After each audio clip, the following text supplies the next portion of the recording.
Hej og hjertelig velkommen til det her webinar Opfyld dit livsformål, som jeg glæder mig helt vildt meget til at holde. Jeg har på forhånd siddet her og startet et felt op, et moderne shamanistisk felt, og nu kan du sige ja tak til at være en del af feltet, og du kan sige ja tak til at modtage healingsenergi, for der strømmer altid noget energi, når jeg formidler. Det er sådan, jeg arbejder. Den energi, som strømmer i dag, det er sådan en inspirationsenergi, sådan et energiboost til at få taget fat på de ting, som måske har ligget og ventet. Det er ikke noget, jeg styrer eller sammensætter på den måde. Jeg er bare kanal for det, og så kan jeg mærke, at det er det, der sker. At der er sådan en let's go energi i dag. Det passer jo rigtig godt til det, vi skal tale om. Jeg oplever, at tiden lige nu, det er sådan en tid, hvor stjerner og planeter ligesom står på en måde, så folk får, at nu skal der virkelig ske noget.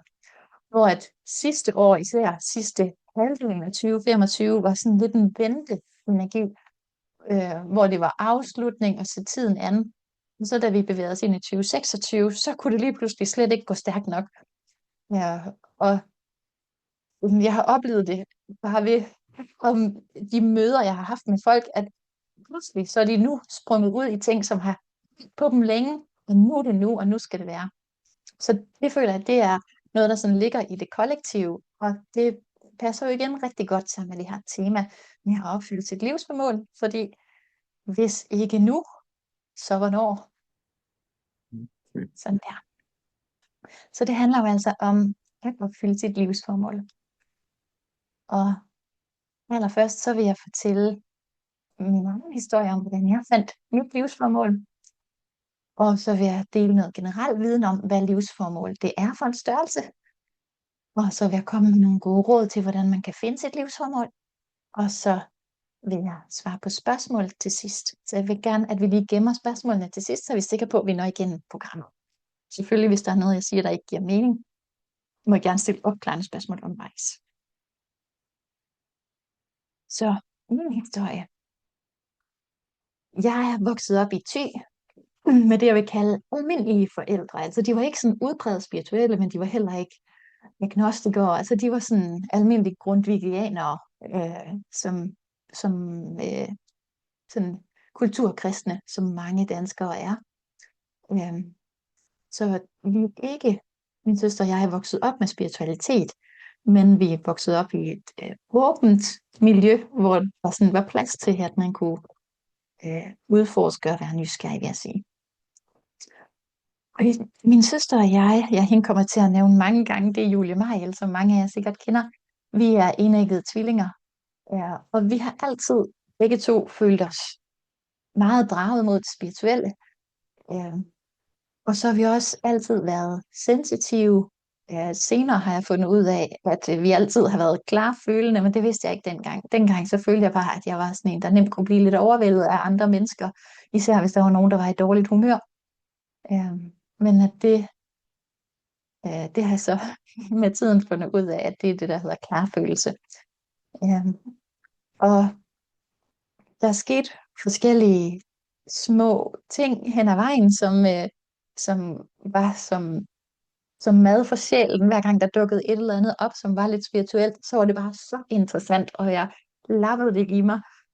Så der var ingen tvivl om, sådan, hvilken vej min interesse den var. Ja. Og i løbet af gymnasiet, der var jeg en periode, hvor jeg ikke var særlig glad og ikke var særlig godt i trivsel. Og det handlede jo egentlig nok dybest set om kedsomhed og om ikke at være i et så godt socialt miljø. Men det var i hvert fald sådan, at mine forældre, de bemærkede, at jeg ikke var så glad, som jeg plejede at være. Og så øh, sendte de mig i første omgang til læge og psykiater for at prøve at løse problemet. Psykiateren sagde, at han troede ikke, jeg havde en depression, men en livskrise, og valgte så simpelthen at give mig lykkepiller, selvom han ikke mente, at jeg var deprimeret. Og det kunne jeg ikke rigtig ligesom være tilfreds med. Så jeg opsøgte en hypnotisør, og det var en fantastisk oplevelse. Der fandt jeg mit eget gode humør igen på en dag. ved hans hjælp. Så det var, det var et vigtigt møde, som kom til at inspirere mig meget, at se, at hypnose det kunne være så effektivt. Ja, og allerede dengang har jeg jo modtaget guidning, men også uden at vide det. Øhm, jeg oplevede for eksempel til mine eksamener at få sådan nogle intuitioner, som gjorde, at det lige løftede sig op til det næste niveau. Sådan noget med, at nu følte jeg egentlig, at jeg var færdig med at forberede mig, og så lige, prøv lige at kigge i den der bog, okay. Så, ja, det skal jeg sørge lige have med. Altså, og det oplevede jeg mange gange, at der skete sådan nogle specielle ting til mine eksamener, så det var åbenbart vigtigt, at jeg skulle have rigtig gode karakterer, fordi jeg skulle jo ind og læse antropologi. Så sådan blev man hjulpet. Sådan blev jeg hjulpet allerede dengang, helt uden at vide, at det var guiderne. Jeg troede bare, at jeg var lidt smart. Men altså, der var helt klart hjælp fra oven. Og, og det er der jo mange mennesker, som er guidet eller har en god intuition, og på den måde bliver hjulpet, uden at vide, at det er det, der sker. Men jeg valgte jo altså så at læse antropologi efter gymnasiet, og det var ud fra sådan et ønske om at gøre en forskel. Og jeg tænkte i første omgang, at det nok skulle være nødhjælpsarbejde eller sådan noget i den stil. Altså ud at hjælpe de folk i verden, der havde det aller sværeste og hårdest. Men så skete der det utrolige, at jeg oplevede hele 3 katastrofer i løbet af mit sabbatår. Jeg var med i en oversvømmelse og et jordskælv og en bombesprængning, og der fandt jeg ud af, at det nok alligevel ikke passede så godt til mig som sådan en sensitiv sjæl at være med der, hvor det går allervoldsomst for sig. Der er nogle andre mennesker, nogle andre typer, der er mere skabt til at være der. Og selvom jeg gerne vil hjælpe, så er det nok ikke lige der, jeg skal befinde mig. Så jeg begyndte jo så at læse antropologi, men tænkte, så er det måske mere sådan noget udviklingsarbejde, altså sådan det langsigtede, stille og rolige forbedring af samfund, jeg skal være med i. Og det læste jeg så antropologi med tanke på det, men, øh, men kom til at revurdere det også senere, vender tilbage til om lidt. I 2012 mistede jeg min kære fætter, som kun var 16 år og døde efter et langt forfærdeligt kræftforløb, hvor jeg havde været meget tæt på i løbet af det. Og det fik mig til at tænke, der skal ske et eller andet, så jeg opsøgte en sjælerejse hos en, der var uddannet i Michael Newton. Så det prøvede jeg, og det var vildt. Det var fuldstændig som at være der selv. Altså det var helt klart det, jeg oplevede. Og ja, der så jeg simpelthen 4 klare billeder på, hvad mit livsformål er. Fordi det var selvfølgelig noget af det, jeg gerne ville vide. Det er som regel et af de spørgsmål, folk kommer med, når de skal på en sjælerejse, om det så er soul key, eller hvilken form det er. Og de 4 billeder, det var, at jeg trak gardinerne fra, så lyset kunne strømme ind i et rum. At jeg tændte et stearinlys i et rum, og så pludselig så kunne man jo se noget i hele lokalet. Det der lys, det var, selvom det kun var et lille bitte lys i et meget mørkt lokale, så gjorde det alligevel, at nu var der ikke helt mørkt længere. Nu var der lys i rummet. Og så billedet af en isbryder, en der bryder isen, så man kan komme frem bagefter. Og det sidste billede, at gå arm i arm med en række andre og bryde bølgerne. Og så gik der en flok børn bagefter. Så de kunne være der, fordi vi brød bølgerne. Så det var nogle symbolske billeder, som var meget nemme for mig at fortolke. I hvert fald sådan overordnet set, hvad det handler om. At det handler om at bringe lys ind, og om at være pioner og gå forrest med nogle ting. Ja. Og så jeg også 2 medlemmer af min sjælegruppe, og fandt ud af, at vores sjælegruppe arbejder med følelser på jorden. Så overordnet et tema kan der være for en sjælegruppe.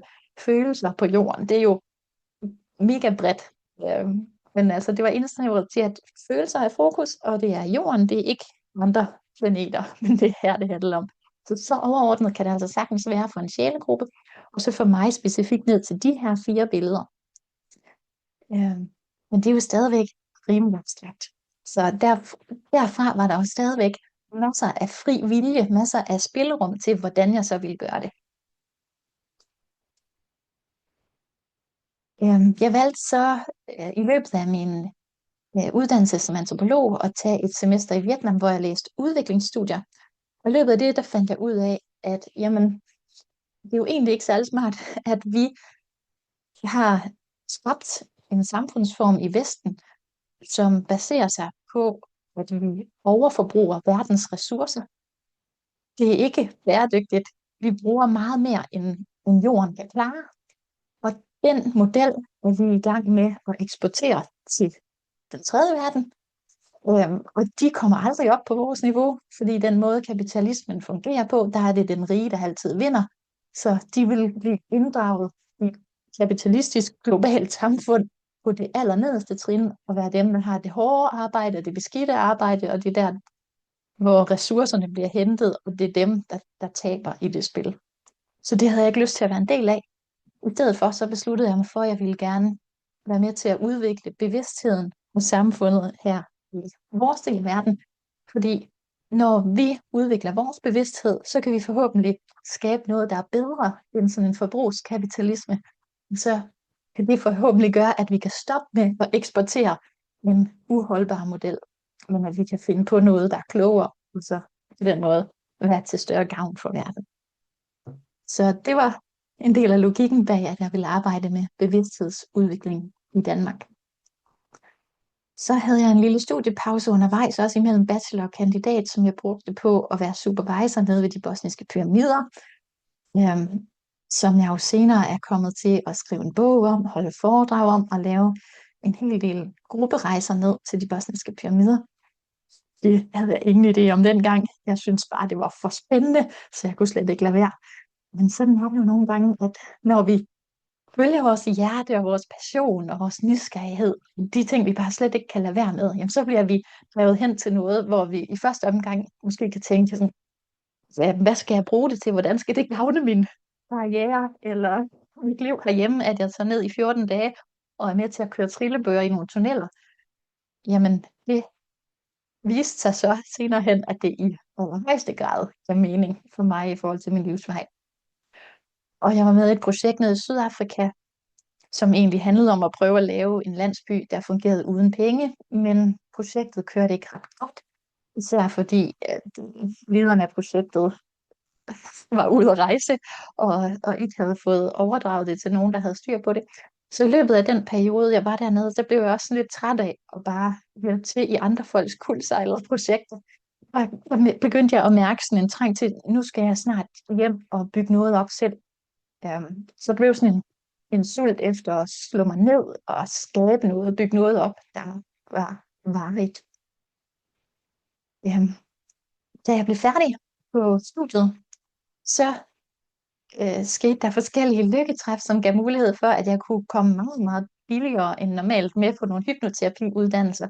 Så jeg sprang til, sådan, fordi det var mega spændende, og fordi det var et godt tilbud. Jeg havde bestemt ikke tænkt på det tidspunkt, at jeg skulle arbejde med det egentlig. Jeg troede, at jeg skulle ud og lave et eller andet bevidsthedsudvikling i Danmark, men jeg troede ikke rigtigt, at jeg selv kunne så meget i den stil, så jeg tænkte, at jeg må bruge antropologien. Måske skal jeg være med til at drive et eller andet spirituelt center, eller hvad ved jeg. Så noget i den dur havde jeg forestillet mig.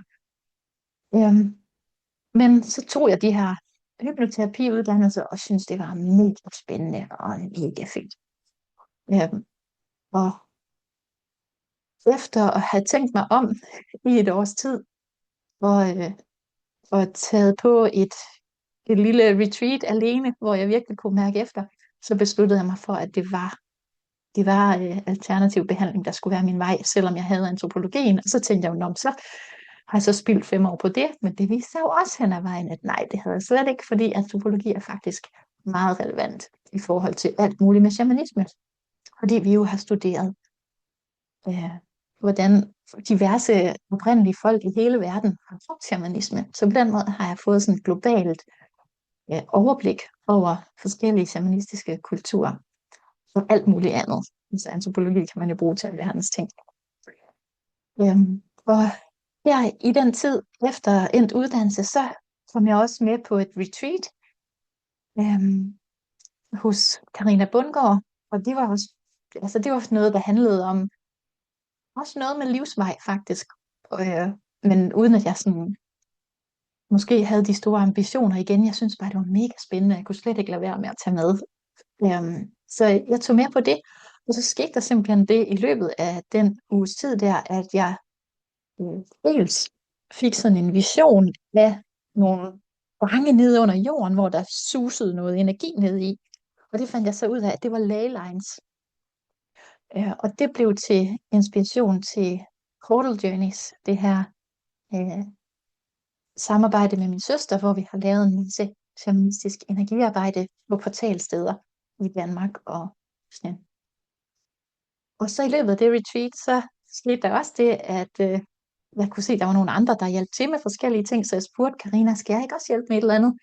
Ja, og så sagde hun, det er godt, du kommer og spørger, fordi jeg har nogle opgaver klar til dig. Det er jo meningen, at du skal i mesterlære, ved du nok. I mesterlære? Hvad vil det sige? Og det er så fordi, det er sådan, man har gjort inden for traditionel shamanisme, at hvis man skulle oplære, så gik man i mesterlære. Så jeg kom i mesterlære hos Karina, hvor jeg fik udviklet på mit klarsyn og klarhørelse og energiarbejde. Fik lært en hel masse ting af hende. Og ja, Karina hun hjalp mig på et tidspunkt med at se, at det var nok en god idé at begynde at holde nogle foredrag om de bosniske pyramider, så det gik jeg i gang med. Og til et af de foredrag, der var der en mail fra forlægger Kirsten Puggaard, som havde skrevet, at hun desværre ikke kunne være med, men hun gerne ville have hørt foredraget. Og så skrev jeg til hende, fordi jeg kunne se, at hun havde et forlag. Jamen altså, jeg vil rigtig gerne give dig mulighed for at komme og se det, og du kan se det en anden gang, og så videre. Og så i den mailkorrespondance inviterede hun mig med til helsemesse i Aalborg, hvor jeg så kunne komme op og holde mit foredrag der, så hun kunne høre det. Og efter at have holdt det for hende, så skrev jeg til hende, om hun kunne være interesseret i at udgive en bog om emnet, og det sagde hun ja til. Øhm, og, og ja, med til den guidning hører også, at jeg simpelthen drømte den samme drøm igen og igen og igen, inden jeg fandt på at skrive en bog om det, som var noget med at prøve at komme op og finde en tunnel ind i pyramiden. Og den tunnel, den sad lige der, hvor hjertet sidder, hvis pyramiden havde været en person. Så sådan at komme ind i hjertet. Og det var en drøm, der ville fortælle mig, at jeg skulle skrive en bog om de bosniske pyramider, fordi det handlede noget om at følge sit hjerte. Ja, og i den her sammenhæng, hjertet for pyramiderne dernede. Så blev jeg simpelthen forfatter til en bog, og fik den udgivet, og begyndte at lave rejser ned til de bosniske pyramider, som blev en stor del af mit virke i en årrække. Jeg har desværre ikke været afsted, siden jeg har fået børn, men forhåbentlig kommer jeg det igen på et tidspunkt. Og ja, til et af de foredrag om de bosniske pyramider, sad der en, som foreslog, at jeg skulle prøve at tage en snak med Christian Fuhlendorf. Men det nåede jeg ikke at få gjort noget ved, før han kontaktede mig og spurgte, om jeg kunne tænke mig at være med i hans podcast. Hvad så? Og Anders Agger skrev en mail til Julie, min søster, og spurgte, om hun eller vi kunne tænke os at være med i Indefra. Ja, så på den måde, så fik jeg adgang til noget eksponering, som gjorde, at jeg kunne lige pludselig nå bredere ud. Øh, Jeg har sidenhen også lært, at den type, jeg er inden for human design projekter, der fungerer det godt med at blive inviteret. Og det er jo luksus, så jeg nyder godt af at få lov at blive inviteret til forskellige ting, blandt andet det her. Og det har jo gjort, at jeg har kunne komme til at hjælpe endnu flere mennesker, så det er jo, der er mega taknemmelig for. Jeg har også blevet ført til behandlingsmetoderne, emotionskoden, kropskoden og belief code, ved at en vi kender havde fået en behandling, og det havde hjulpet super godt, og så hørte jeg om det. Øhm, og tog de her certificeringer, og siden jeg har taget dem, så har der været virkelig rift om bookingerne hos mig, så jeg har været fuldt booket med behandlingen. Så på den måde føler jeg i meget høj grad, at jeg sådan er landet på den rette hylde, og at jeg får lov til at gøre det, jeg gerne vil, og det, der er meningen. Det føler jeg får lov til at lukke noget lys ind, både igennem de her medieoptrædener, der er også jeg har også været med på podcasts og sådan noget, få lov til at inspirere på den måde, og måske være med til at løfte bevidstheden, og lige sådan også igennem en-til-en behandlinger, være med til at løfte bevidstheden, lukke lys ind, og også være med til at gøre nogle ting på en anden måde, end man har gjort før, og på den måde bryde isen. Og så bliver det jo spændende at se, hvad, hvad det fulde omfang er af det. Jeg kender det jo ikke endnu. Der kommer sikkert til at være noget mere. Der er jo noget med nogle børn, der gik bagefter, som jeg skulle bryde nogle bølger for. Så det er jo stadigvæk under udfoldelse. Det er jo det, der er så spændende. Mens jeg gik på bachelorstudiet, der fik jeg et spontant syn og besked ind på et tidspunkt en dag, og I kan tro, at jeg blev overrasket, fordi der var jeg altså ikke begyndt at arbejde med klarsyn eller klarhørelse. Det var bare en dag inde på uni, hvor jeg var lidt træt af det hele, og sådan spurgte ind i mit hoved, hvad laver jeg egentlig her? Og hør med når, så kom der sandelig svar. Det havde jeg ingen måde forventet. Men der hørte jeg bare, en bro skal sidde lige godt fast på begge sider for at virke, samtidig med, at det her billede, som jeg har prøvet at illustrere med lidt hjælp fra AI.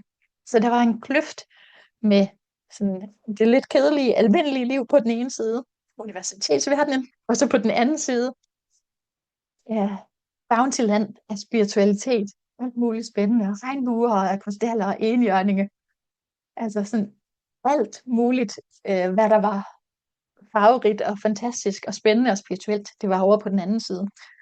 Og så pointen med billedet var det her med, at broen skulle sidde lige godt fast på begge sider for at virke. Og det var så derfor, at jeg var på universitetet. Det var fordi, jeg skulle have virkelig en solid forankring der, for at kunne være en bro imellem den etablerede verden og videnskabelige verden, og så den spirituelle verden. Og faktisk, så er jeg igen blevet inviteret til noget helt fantastisk. Der er simpelthen en forskergruppe på Aarhus Universitet på Institut for Biomedicin, som har kontaktet mig og spurgt, om jeg vil være med til at lave et forsøg, der skal klarlægge, dokumentere effekten af healing. Så der skal jeg bruge kropskoden til at hele 20 mus, ja, for at vi så kan se, hvordan det påvirker dem. Det er jo bare så spændende. Det er virkelig sådan noget, der får mit hjerte til at banke. Det vil jeg bare så gerne bidrage til. Det er jo virkelig noget, der kan igen hjælpe med at løfte bevidstheden, bringe noget lys ind, trække nogle gardiner fra, så vi forhåbentlig kan få noget mere alternativ behandling ind i det etablerede sundhedssystem og få det på pensum på lægeuddannelsen. Og alle sådan nogle ting, som har virkelig manglet her i Danmark. Yes. Så nok om mig. Over til noget mere generel viden om livsformål.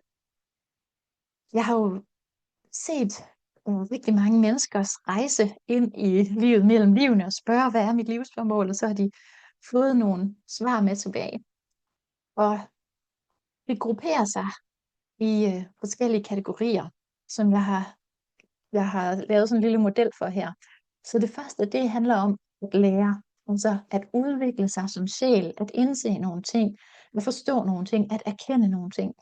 Fordi oppe i sjæleverdenen, der er vi jo hele tiden i skole, hvor vi arbejder med forskellige ting på et teoretisk plan, men vores praktik, det er, når vi så inkarnerer ind i et liv på jorden, og så skal vi prøve det vi har lært oppe i skolen. Så skal vi se, om vi i praksis kan finde ud af at være så gode, som vi har lært, at man skal være. For det er jo meget nemt at sidde som sjæl og tænke, ja, så skal man bare tilgive, og så skal man bare tage det med et smil, og så la. Men kan man også det, når man er hernede fysisk, og det gør ondt, og man er sulten og træt og alt muligt. Så hernede i skolen på jorden, der får vi prøvet tingene af, og vi får kendt ting og forstået ting på et meget dybere niveau, fordi vi gør det selv, og vi er der selv. Så det er en meget central del af vores livsformål. Det er det, sjælen ønsker at lære.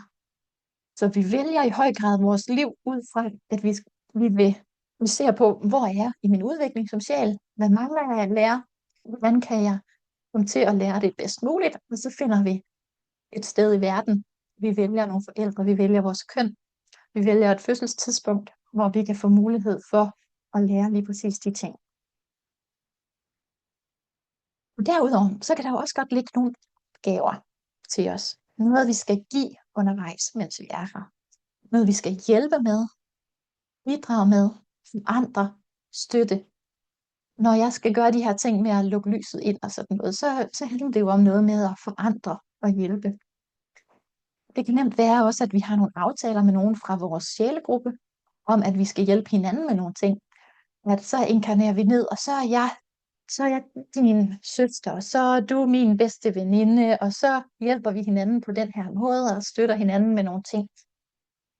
På den måde så planlægger man sådan en tidslinje, hvor der er nogle bestemte ting, som er planlagt til at indtræffe. Nogle børn, der skal fødes på et bestemt tidspunkt, eller et møde, der skal finde sted. Men det er ikke alting, som skal foregå på en bestemt måde, men der er ligesom nogle ankerpunkter, som helst skal blive, som vi har planlagt det, for at alles livsformål kan gå i opfyldelse.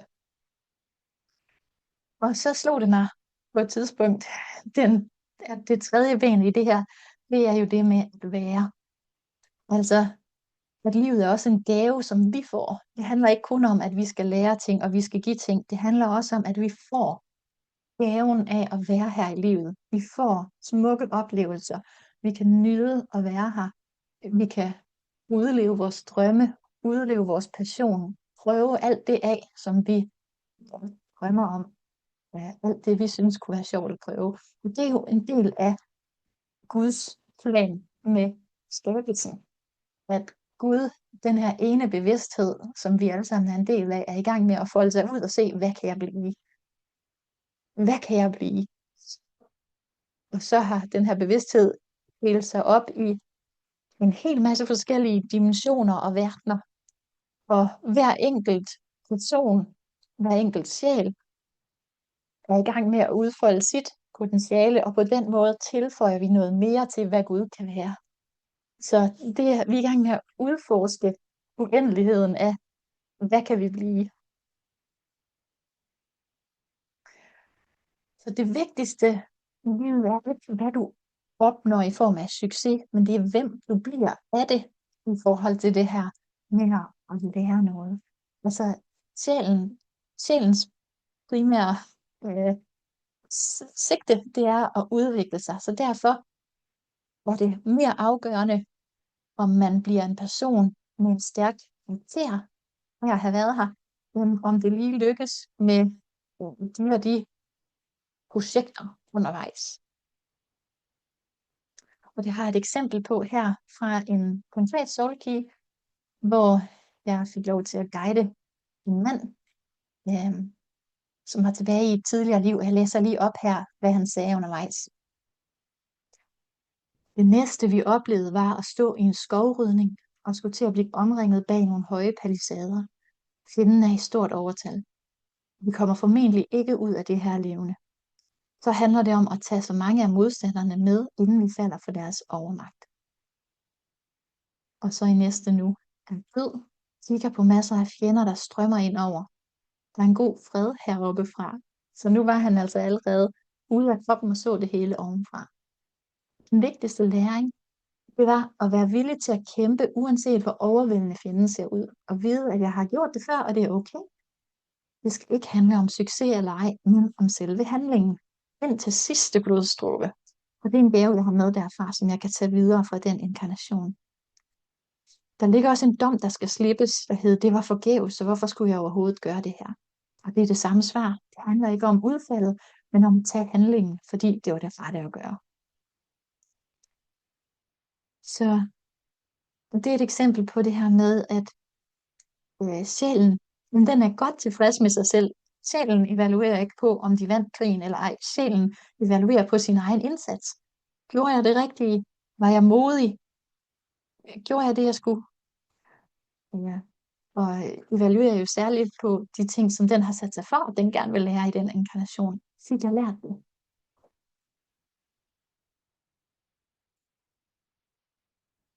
Og de her punkter med at lære at være og give, de føder ind i hinanden. Så jo mere vi lærer, jo mere vi udvikler os, det mere har vi at give. Og jo mere vi lærer og giver, jo dejligere bliver det at være her. Og jo bedre energi vi er i vores værenstilstand, jamen det højere udvikler vi os, fordi des mere stiger vores frekvens, så des mere kan vi forstå, des mere kan vi begribe, og des mere kan vi så give videre, og så videre, og så videre. Så det hele påvirker hinanden i sådan en positiv spiral. Og det er meget lettere at mærke sin guidning, når man er hjemme i sig selv og har et roligt nervesystem. Så det er en af hovedpointerne i dag, i dagens webinar, som jeg håber, du vil tage med dig. For at kunne mærke din guidning, for at kunne mærke, om du er på rette vej, så er det så vigtigt først at være i en god tilstand, hvor det er dig selv, du mærker, og ikke alle andre, og hvor det er dit hjerte, du mærker, og ikke din mentale stress eller din frygt, sådan så du kan føle, hvad er virkelig din passion, og så du kan gå med det. Nogle gange, så kan det jo virke helt overvældende. Ja. Luk lyset ind. Et kæmpe tema. Hvordan skal jeg ene kvinde gøre det? Og heldigvis, så er jeg jo ikke alene om det. Der er jo rigtig mange, som arbejder på de samme eller lignende formål, og så handler det jo om, at vi skal hjælpe hinanden med det. Og det fik jeg det billede på, at som man siger, hvordan spiser man en elefant? At det gør man en bid ad gangen, og det samme, det gælder jo for livsformål. At, som jeg har tegnet elefanten, så er der jo masser af ting, som er overordnede, abstrakte punkter. Lukke lyset ind, bryde bølgerne for børnene, tænde lys og håb i mørket, bryde isen, være pioner. Men der er også nogle punkter, som er meget konkrete nede på jorden. At meditere, at synge, at grine, at kramme, at lege, at lytte. Sådan mere down to earth ting, som jo alt sammen er en vigtig del af at lukke lyset ind. Der er jo ingen, der kan kun arbejde hele tiden. Så bliver det ubalanceret. Der er heller ikke nogen, der sådan kun kan være og aldrig gøre noget. Det bliver også ubalanceret. Men vi skal have både det høje abstraktionsniveau, og så det helt konkrete. Og det her, tænker jeg også kan være en trøst til nogen, som sidder og tænker, nu er jeg allerede lige blevet 70, og jeg ved da sandelig ikke, om jeg har noget livsformål, og jeg er da slet ikke begyndt på det endnu. Der er nu allerede en meget stor chance for, at du er i gang med dit livsformål, vil jeg sige, til den her hypotetiske modtager.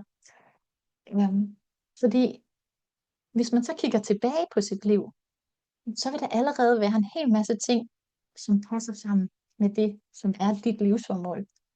Så har du helt sikkert allerede gjort en masse gode gerninger. Du har helt sikkert allerede lært en masse ting. Du har helt sikkert allerede fået en masse oplevelser. Og det kan alt sammen være en del af dit livsformål. Og Lene skriver, hvor smuk en tegning på guidning med hjertets vej. Tak for deling af din kærlige essens og visdom. Selv tak, Lene. Og jeg har faktisk lavet et handout til jer, så hvis I har lyst til at tegne jeres egen livsformålselefant, så kan I gøre det. Den sender jeg ud sammen med replay. Det var faktisk en rigtig hyggelig opgave at sidde og skrive de her ord på. Så den sender jeg ud, så kan I printe den ud og tegne jeres egen. Og der kommer også nogle spørgsmål, I kan tænke over til, hvad I skal skrive. Og det er de her spørgsmål. Og inden I begynder at tænke over dem, så vil jeg virkelig anbefale at bruge lidt tid på lige at finde ind i en rolig og afslappet tilstand. Og bede om hjælp og inspiration, inden I spørger de her spørgsmål. Og så når jeg er der i en god tilstand, så spørg, hvornår er jeg allermest lykkelig? Hvad vil jeg elske at gøre, hvis penge var lige meget? Hvordan beskriver andre, hvad jeg giver dem? Hvad er unikt for mig? Hvad er det vigtigste, jeg har lært i det her liv indtil videre? Og hvordan har det forandret mig igennem livet? Og det er nogle spørgsmål, som jo går på de her forskellige områder, at lære, gøre og være. Og som det jo er inden for shamanistisk undervisning, så fik jeg selv en reminder om det her den anden dag, da jeg sad og forberedte det her webinar. Så nu bliver det lige meget meta, men hæng på.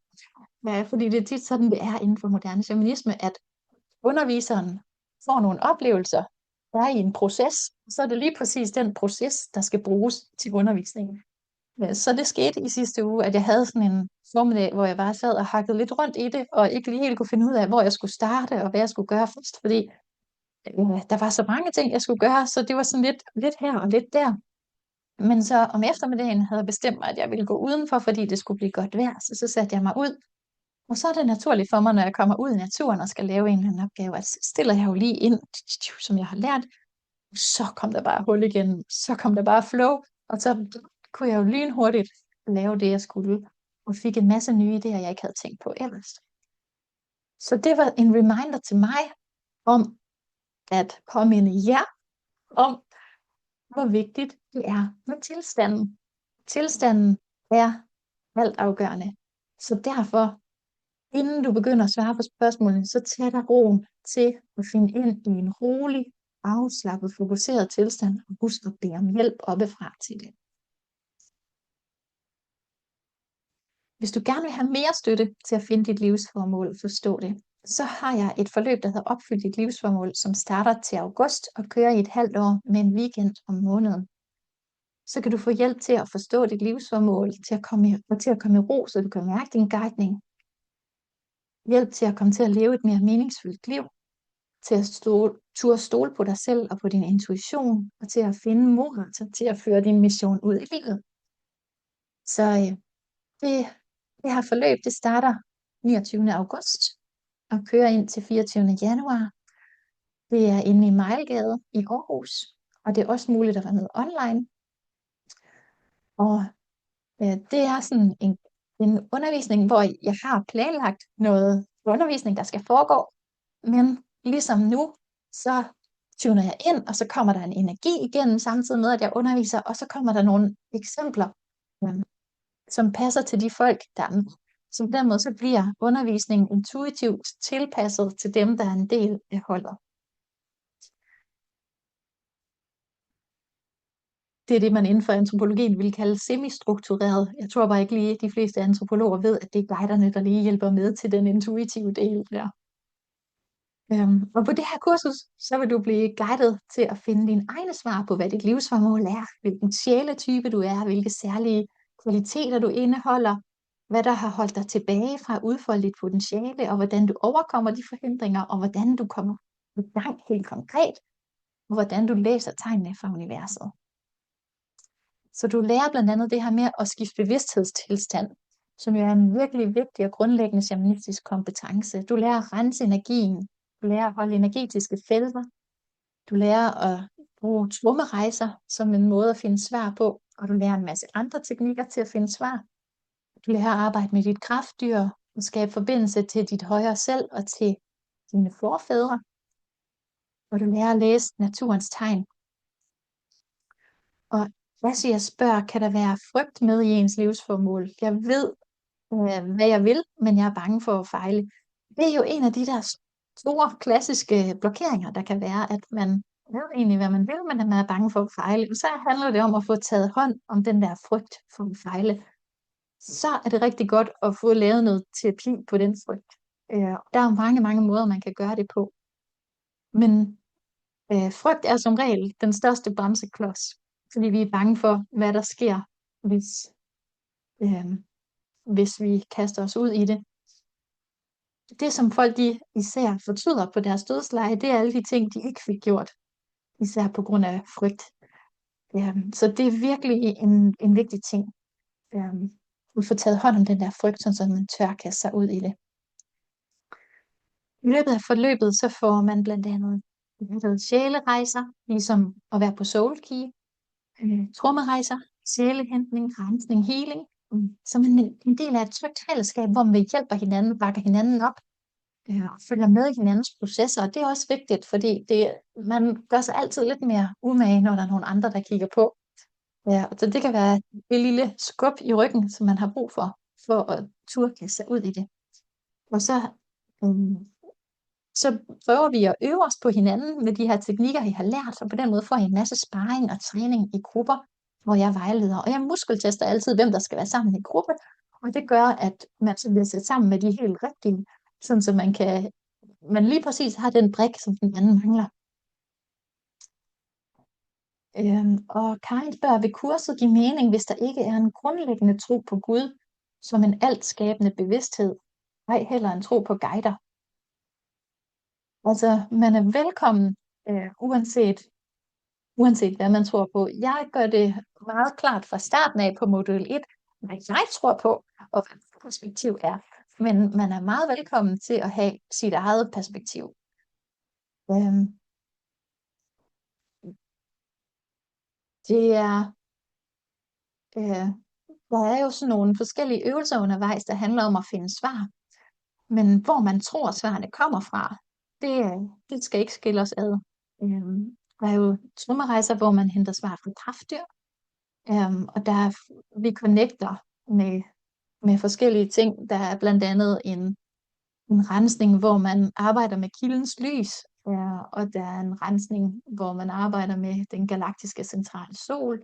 Så der er jo sådan forskellige elementer, hvor der indgår nogle af de her ting, som jeg har erfaret. Så i min verden eksisterer de. Øhm, så du skal i hvert fald være velkommen. Det kan selvfølgelig være, at du mærker et nej tak på det, hvis det ikke giver mening for dig. Det er jo helt op til dig at mærke.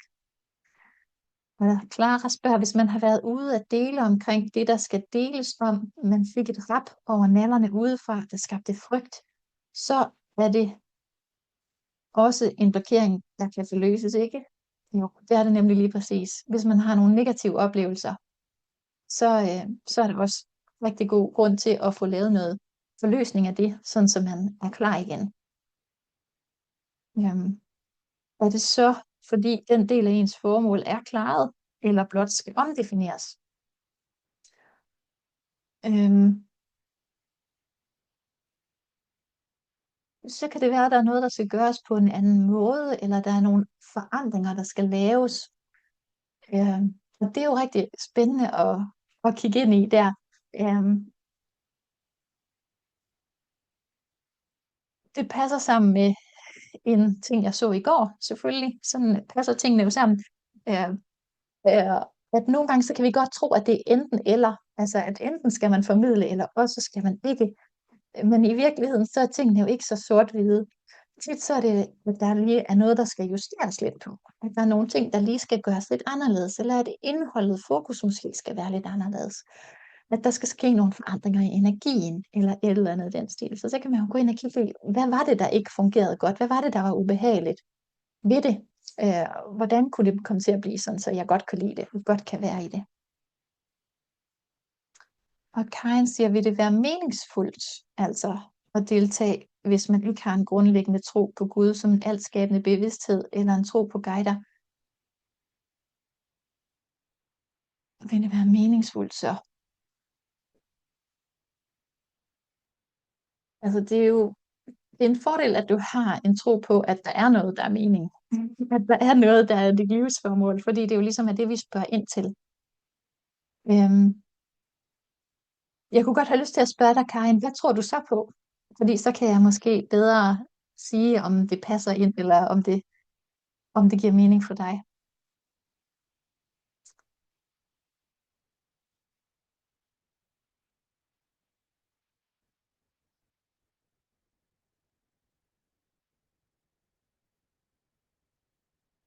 Og en, der siger her, hvis du vil, hvordan føles det at opleves en vision fra guider om mere almindelig dagdrømmeri og fantasi? Jeg kan ikke helt rundt i det. Ja. Øhm, man kan spore, man kan spore tingene tilbage, og så kan man se, hvis, hvis det billede eller den konklusion, man sidder med, hvis man kan spore tankerækken tilbage, så er det noget, der kommer fra ens selv, altså fra egne tanker eller fra frie associationer.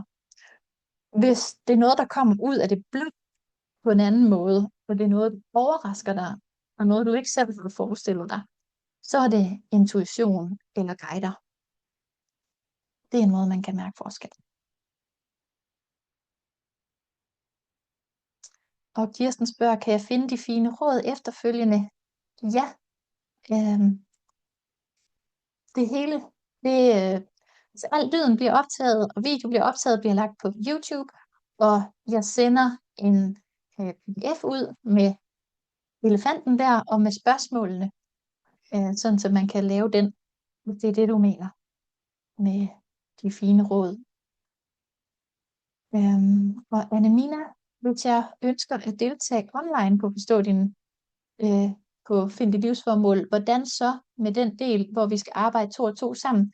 Så arbejder man simpelthen sammen i et online rum herinde i Zoom. Så sætter jeg dig sammen med en anden. Det vil så også typisk være en anden, der er med online, hvis det går op med lige antal. Ellers kan man også blive sat sammen med en, der er med fysisk, så sidder den person ved computeren. Men så laver jeg et breakout room i Zoom, sådan så I sidder over for hinanden og taler ligesom på en almindelig Zoom-samtale. Og det hele er selvfølgelig lavet, så man kan lave det online også.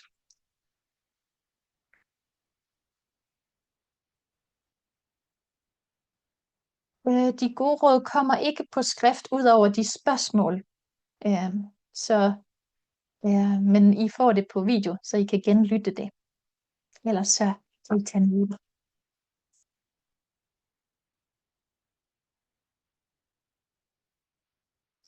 Og Asia tilføjer, at hun synes, det kommer med en god forståelse, en god følelse, når det er guiderne. Og helt sikkert. Guiderne giver altid en opløftende, positiv, let energi. De vil aldrig komme med et eller andet, der føles forkert eller negativt nederen, altså lavt vibrerende. Det vil de aldrig komme med. Så man kan også mærke sådan en frekvensforandring, synes jeg. Det er helt rigtigt. Og Karin siger, jeg har haft en tro på Gud. Nu nøjes jeg måske med en tro på dyr og kraftdyr, da jeg stadig en gang imellem kan mærke guidningen for kraftdyr. Kan ikke længere mærke Gud eller englene, synes jeg har haft en tydelig kontakt tidligere. Okay, altså der vil jeg jo tro, Karin, at det er fordi, at der er sket noget, som ikke er helt meningen. Så der vil du nok have rigtig godt af at få noget rensning og noget healing, for at finde den tro igen. Øhm, for, og jeg kender dig jo også, så jeg vil jo også sige, at du har jo haft en meget tydelig kontakt, og har haft adgang til en masse billeder selv. Så derfor var jeg faktisk også lidt overrasket over dit spørgsmål. Så jeg tror, jeg vil sige, at du kunne have rigtig godt af at få en masse støtte og rensning og healing til at komme tilbage ind i og mærke de her ting. Fordi de ting, du har mærket, det er jo ikke bare noget, du selv har fundet på. Det er jo noget, der er kommet et sted fra. Og Eva spørger, hvordan vil du lave kurset online og fysisk samtidig? Det foregår simpelthen sådan, at vi sidder inde i en sal inde i Mejlgade, hvor vi sidder i en slags rundkreds, hvor jeg sidder sådan lidt for enden, og så sidder jeg med en bærbar computer foran mig, og et webcam og en mikrofon på, ligesom nu. Og så har jeg mine slides der på og holder webinarer, ligesom jeg gør. Og samtidig så bliver det så, det her slideshow, det bliver så vist på en stor skærm, som dem i salen kan se. Så jeg kigger rundt på dem i salen, og på den måde, så kigger jeg også på webcamet som en af de i salen der.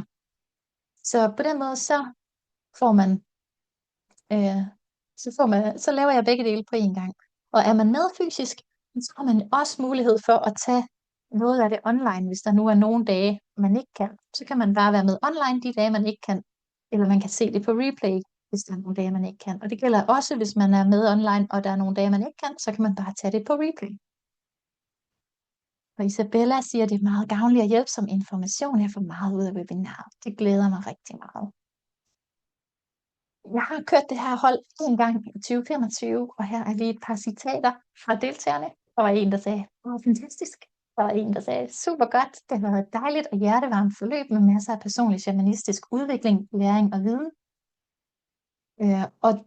Og det minder mig jo om at sige, ja, det er nemlig det her med det personlige, fordi opfylde dit livsformål, det er et forløb, der er lavet til at give deltagerne feministiske metoder til husbehov, sådan så de kan hjælpe sig selv. Så i løbet af det forløb, der lærer du de ting, jeg kan på det niveau, at du kan bruge det på dig selv, sådan så du kan stille dine spørgsmål, finde dine egne svar, og kan løbende tune ind igen og få ny hjælp. Så det handler rigtig meget om sådan hjælp til selvhjælp, at lære at blive selvkørende, så du kan holde dig på din livsvej. Og der er en anden her, der siger, at det er svært at udtrykke i ord. Jeg er bare så dybt taknemmelig for, at jeg har deltaget. Det har været en helt uvurderlig rejse for mig. Og en, der sagde, godt, indholdsrigt og har øget min åndelige viden betragteligt. 40% svarede, at kurset i høj grad levede op til deres forventninger, og 60% at det oversteg forventningerne.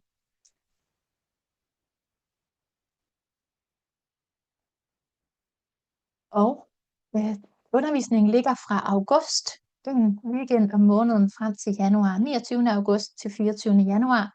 Alle datoerne står inde på min hjemmeside, riejespersen.dk. Normalprisen for online deltagelse er 13.500 og fysisk 14.100, men der er en early bird pris på 9.999 online eller 10.599 fysisk. Så det koster lige 100 kroner mere per weekend med fysisk fremmøde. Så er der kaffe, te og snacks med i det, og en plads i salen, og der er nemlig begrænset antal pladser. Så der er 15 pladser til fysisk fremmøde for at sikre, at der er god plads til dem, der er der fysisk. Så, så det er jo så længe lager hæves. Og det her early bird tilbud, det kører til og med 30. juni. Så der kan man spare 3.501. Og så giver jeg også 2 bonusser med til dem, der tilmelder sig her på Early Bird. Den ene, det er en belief code 1-1 med mig, hvor vi fjerner blokerende overbevisninger. Så det kunne være sådan noget, som der er blevet spurgt ind til, hvis der er noget, der står i vejen. Så kan man gå ind og fjerne de overbevisninger med belief code. Og den kan bruges før forløbet eller undervejs i forløbet. Det bestemmer I selv.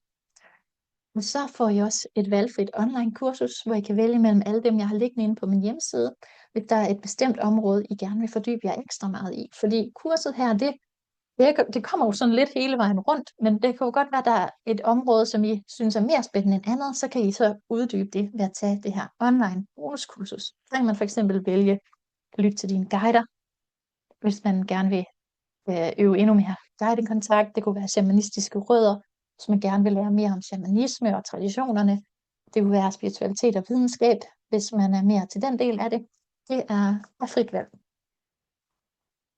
Så man sparer altså ved Early Bird 3.501, og så er der en bonus 1-1, som har en værdi på 700, og et valgfrit kursus værdi op til 999. Så i alt så kan I spare 5.200 ved at melde jer til senest 30. juni. Og man melder sig til inde i min webshop, riejespersen.dk, og der skal I lige være opmærksom på, at I får valgt den rigtige, den I vil, om I får valgt online deltagelse eller fysisk fremmøde. Og så er jeg klar til at svare på endnu flere spørgsmål. Skal vi sådan der. Stopper lige med at dele skærmen. Så skal jeg lige se, der er kommet flere spørgsmål herover. Og der er en til her, der skriver, det kan jeg ikke genkende til, at jeg har mistet kontakten efter sygdom. Ja, det sker nogle gange, at der bliver lukket ned i en periode. Ja, og det er jo blandt andet, hvis ens egen frekvens den falder, og det kan den godt gøre på grund af sygdom. Man kan godt blive så tynget af fysisk smerte og psykisk smerte også, at man ikke kan nå guiderne, fordi de er jo på en højere vibration end os. Og når der skal ske, så der kan ske et møde, så skal vi løfte vores frekvens, og de skal sænke deres. Men hvis vi er meget lavt nede, så kan det være rigtig langt op. Så kan det være svært at nå hinanden. Og det kan være en af grundene til, at kontakten den kan være fraværende i et stykke tid. Så kan det være nødvendigt at få noget rensning og få noget healing, noget terapi, eller en omplantning, altså komme i noget bedre jord og vokse nogle andre sociale sammenhænge, lave noget andet, flytte eller et eller andet, hvad der nu skal til for, at man får det bedre. Og undervisningen ligger i weekenden lørdag og søndag fra 10 til 16. Så dem, der bor i nærheden af Aarhus, de har kørt frem og tilbage, og der har også været nogen med fra Sjælland af. De har som regel taget en overnatning et sted i byen. Og Kirsten siger, i sidste uge kom der et glimt af mit livsformål. Jeg var ikke i tvivl overhovedet. Jeg har søgt meget længe og er nu 71. Jeg kan ikke huske, hvad det handlede om, men jeg var ikke overrasket over temaet. Nej. Og det er jo tit, når det så kommer svar på spørgsmål, så kan man godt have sådan noget, nå, er det bare det? Nå, det vidste jeg jo godt. Det er jo tit sådan, folk reagerer i en soulkey. Nå, er det bare det? Nå, men det er det, jeg allerede laver. Ja, men så er det jo godt at blive bekræftet. Altså det skal man kun tage som en bekræftelse på, at det er rigtigt nok, og at man jo er på rette vej. Og tænker jeg, at healing og rensning vil kunne ske på kurset. Der er i hvert fald rigtig meget rensning med. Det overraskede mig, den forløbet sidste gang, hvor meget rensning, der endte med at blive lavet. Så altså, vi laver rensning hver eneste gang. Hver eneste gang vi mødes, så starter det med, at jeg laver et felt, og jeg renser feltet. Og det lærer i sig selv på modul 2, alle de her renseteknikker. Så der bliver virkelig renset igen. Og der bliver jo også healet en hel masse øh, i løbet af kurset, fordi der er altid healing på, når jeg underviser. Plus vi laver forskellige aktiviteter, som er healende. For eksempel svømmerejse, hvor man henter kraft og styrke. Vi laver forskellige meditative rejser, hvor man kommer i kontakt med nogle af de ting, der hæver vibrationen og healer os. Så det tænker jeg sagtens, at det kunne være en del af det. Det hjælper dig med at finde hjem i dig selv og finde den tro igen. Fordi selvfølgelig, det ville nok ikke give mening, hvis man var helt afvisende overfor, at der findes noget som helst spirituelt, så vil det nok være det forkerte kursus. Men når du nu har haft kontakten, og du på den måde jo også ved, at der er et eller andet, så tænker jeg, at det her, det kunne være vejen tilbage. Og Marlene siger, tusind tak, inspirerende og givende. Og der er en her, der siger, det har givet mig ro at lytte til dig, det er jeg glad for. Og Kirsten siger, tak for dejlig inspiration i dag. Selv. Og Annemina, tak for dejlig inspiration i dag, Rie. Selv tak. Og Marianne, tak for alt, hvad du har delt. Selv tak. Og jeg kommer hele tiden til at røre ved den her mikrofon, fordi det sidder på mit hjerte. Jeg håber ikke, det er sådan en kæmpe brag hos jer. Men, tusind tak. Og Clara siger, gælder det samme for dyb sorg som i sygdom? Ja, det er jo også en tung vibration at være i, når man er i dyb sorg. Så kan det også være svært at nå til inspirationen og guiderne. Plus, at man kan være, hvis man er så meget i sin egen smertekrop og sit eget mentale legeme, og det er fyldt med en masse tanker, som kører hele tiden, så kan det være svært at finde den ro, der skal til, for at man kan høre noget. Ja, så det er også en vigtig del af det. Og Mathias spørger, hvilke terapiformer vil du anbefale til at bearbejde frygten for at udleve mit livsformål? Jeg vil anbefale kropskoden og belief code egentlig. Det er det hurtigste. Eller soulkey hypnoterapi. Soulkey, det er en 3-timers hypnose, hvor man rejser op og ser på sit livsformål, kommer tilbage til tidligere liv, og alle sådan nogle ting. Og den er effektiv, fordi man får erkendelserne meget direkte inde i sig selv, så man kan for eksempel huske, hvorfor man valgte det her liv. På den måde mærke den her, hvad skal man sige, mærke sin energi på det igen. Mærke ordet er lige væk. Sin entusiasme for det kan man mærke igen. Grunden til, at man har valgt det. Og det kan jo godt være, at der er en eller anden årsag fra et tidligere liv, der gør, at man er bange i dag. Så der kan man også ske at komme tilbage til den oplevelse, og få den bearbejdet og healet, sådan så man bliver fri af sin frygt. Det kan ske i en soulkey. I en hypnoterapi, der 1,5 time, der vil vi kunne arbejde med, hvis der er en part af ens underbevidsthed, der har modstand på noget, så vil man kunne gå ind og tale med den part og få lavet et nyt samarbejde, hvor at den frygtsomme måske bliver den, der lige minder om, når man lige skal være opmærksom på noget, men så ellers ikke skal være den, der bremser, men bare er med i samarbejdet. Sådan nogle ting kan man lave i hypnoterapi. I kropskoden og belief code, der kan vi fjerne negative overbevisninger og fastlåste følelser, som bremser en fra at udfolde øh, livsformålet. Så alle de metoder kan bruges. Øh, det er også lidt alt efter budget og tid, hvor meget kan man investere. Øhm, og nogle gange man kan også lave et forløb, hvor man kombinerer det, så man prøver forskellige ting, så man tager forskellige aspekter af det med de forskellige metoder. Og Jytte siger tusind tak for at dele din visdom, altid fuld af aha moments. Det var godt, Jytte. Det er jeg glad for. Og Christina, tak for spændende oplæg, Rie.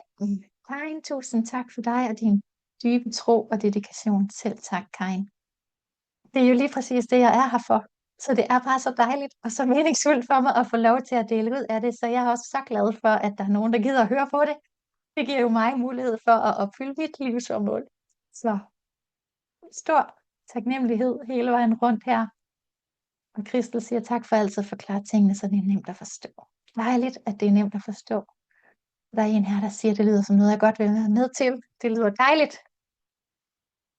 Og jeg siger dejligt, at du er tilbage. Det er dejligt at være her igen. Og Clara, sikke et dejligt foredrag, meget inspirerende. Jeg fik en masse svar, blot ved at lytte til dig og mærke energien af hjertet. Tak for det. Selv tak. Og Sofia, tusind tak, meget inspirerende. Og Clara, kan man have dig med som mentor eller supervisor, hvis man tager emotionskode eller kropskode uddannelserne? Altså, desværre så må jeg ikke udbyde uddannelserne endnu, så man skal jo tage dem online ved Discover Healing. Og der har jeg et link inde på min hjemmeside, man meget gerne må bruge, så får jeg en lille bonus for at have henvist jer. Og så er man velkommen til at booke supervision hos mig. Så vil jeg meget gerne supervisere. Så gør vi det bare som i sessionsregi, og så kan du få en faktura, du kan trække fra i dit firma, fordi supervision, det er skattefrit. Det må trækkes fra. Og det giver jeg meget gerne. Man bliver også tilknyttet en mentor, når man tager de uddannelser. Så der er faktisk en, man kan skrive e-mails med. Men hvis man gerne vil have min hjælp og gøre det på dansk, så kan vi sagtens det. Og Lili siger af hjertet, kære Rie, det er altid utroligt inspirerende at lytte til dig. Rigtig god dag her fra Horsens. Selv tak, Lili. Og Dan kom sent ind. Er det muligt at se noget på replay? Jeps, jeg sender link ud til replay, når jeg har fået det lagt på YouTube her i eftermiddag. Og Karin, jeg får vist et billede klarsyn af min kerne, mit system. Tidligere har der været en flænge i kernen, som den kløft, du viste mellem jordisk liv og det spirituelle. Nu er det ikke blot en flænge, men cirka en fjerdedel af kernen, der mangler. Synet er skræmmende. Måske kan kurset hele det. Wow. Ja, så det er jo ikke, fordi du mangler klarsyn, Karin. Det troede jeg heller ikke. Og på den måde, der kan jo virkelig ske sådan nogle skader, kerneskader, nogle traumer, som kan gøre, at det kan være svært for os at mærke det. Og en del af altså det skriger indvielsesvej til mig også. Vi arbejder også med indvielsesvejen i løbet af kurset. Altså det her med, hvordan udfordrende oplevelser og traumer, det kan være en del af sjælens læringsvej, kan være en del af meningen, at vi skal igennem nogle udfordrende og svære ting nogle gange, fordi der er et eller andet, vi skal udvikle. Og så noget af det der med at miste kontakten, blive traumatiseret og skadet, det kan sagtens være en del af sjælens læringsvej. Og det er tydeligt for mig, at det er det i dit tilfælde, at det er fordi, du er i gang med at tage en indvielse. Og der tror jeg, at det vil hjælpe rigtig meget at få forståelse for det, fordi så skal jeg også nok komme med nogle gode råd til, hvad gør man så på de enkelte trin på indvielsesvejen? Hvad er det, man kan stille op der? Det er noget af det, jeg selv synes er mega spændende at arbejde med. Jeg kan godt forstå, at det er et skræmmende syn, men husk, alt kan heles, og der er aldrig nogen skader, som er uoprettelige. Jeg kan selvfølgelig aldrig garantere, at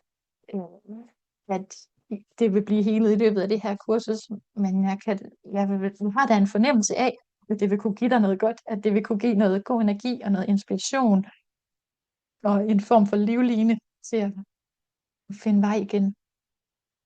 Er der nogle forudsætninger for at tage kurset, spørger Helle. Nej, alle er velkomne. Man behøver ikke at have klarsyn eller klarfølelse for at kunne være med.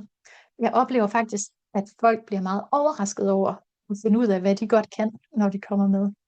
Øhm, det er nogle let forståelige øvelser, som er sådan meget til at gå til. Så derfor så oplever jeg, at folk de faktisk alle sammen kan, så også selvom de ikke vidste, de kunne på forhånd. Marie-Sophie siger tusind tak for en indsigtsfuld og rar stund. Selv tak. Og der er en her, der skriver, jeg er glad for, at jeg er med her. Tak, fordi du er her. Selv tak. Godt. Så tror jeg, vi kom hele vejen rundt med spørgsmålene. Jeg vil lige så stille sænke energifeltet. Måske har I mærket, at der er kommet noget igennem undervejs. Øhm, og der lige Clara siger tak for at dele det billede, Karin. Det kan jeg genkende fra mig selv. Måske en rodfæstelseshealing også kan gøre noget, indtil kurset starter. Ja, man får også en rodfæstelseshealing på forløbet, som en del af det, hvor vi gør det som en gruppe. Rodfæstelseshealing er en moderne shamanistisk teknik, jeg har fået af guiderne, som handler om at lave sjælehentning og skabe jordforbindelse. Og vi forbinder med kraften fra din æg, altså forbinder med forfædrenergien. Så der er rigtig meget healing med. Og rodfæstelseshealing er også en god idé, ja, at gøre. Og det kunne man også sagtens gøre, inden forløbet starter. Der er vist ved at være udsolgt for tider hos mig indtil juli, men der kommer nye tider i sommerferien, så snart jeg lige kender min mands arbejdsplan. Måske er der en enkelt eller to tilbage at få stadigvæk, men de er blevet revet væk. Øhm, og, og det samme gælder forresten jo måske for det her forløb. Altså, lige nu er der 15 pladser fysisk. Jeg har ikke sat nogen begrænsning på, hvor mange der kan være med online, for jeg tænker ikke, at det bliver for mange. Øhm, så sidste gang, der blev der udsolgt ret hurtigt, så det vil jeg bare lige nævne. Man behøver ikke at vente indtil sidste dag i Early Bird. Hvis man kan være helt sikker på, at man vil have en fysisk plads, så kan det måske være en god idé at tilmelde sig, inden man inviterer. Men jeg skulle til at slippe feltet her. Og der er også en, der har spurgt, er følelseskode mon det samme som emotionskode? Ja, øh, der er mange. Hvert barn har mange navne. Følelseskoden, emotionskoden, emotion code. Det er det samme. Det handler om at slippe fastlåste emotioner, fastlåste følelser. Så jeg sidder lige her og lige så stille sænker feltet. Jeg kan mærke, at der har været sådan en varme, en ro, som er glædet ind i feltet i løbet af, at vi har arbejdet. Og den bidrager til at lindre noget af den der nervøsitet.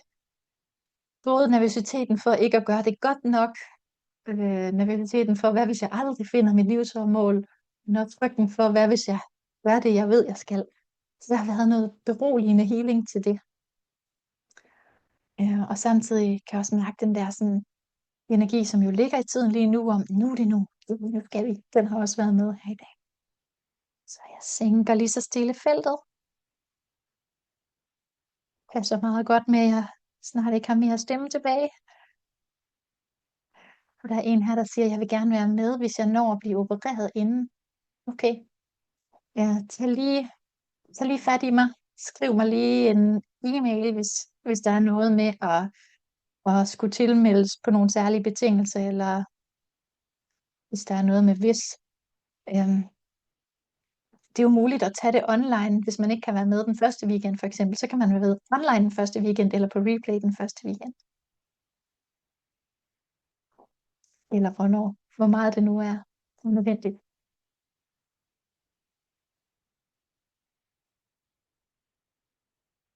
Det vil jeg gerne. Dejligt. Så I er altid velkomne til at tage fat i mig, hvis der er nogle yderligere spørgsmål ud over det, der har været i dag. I kan sende mig en e-mail. I kan også kommentere videoen, så skal jeg gerne svare på alle de spørgsmål, det skulle være. Kan I have det rigtig godt alle sammen? Husk at drikke godt med vand. Vi har fået healing.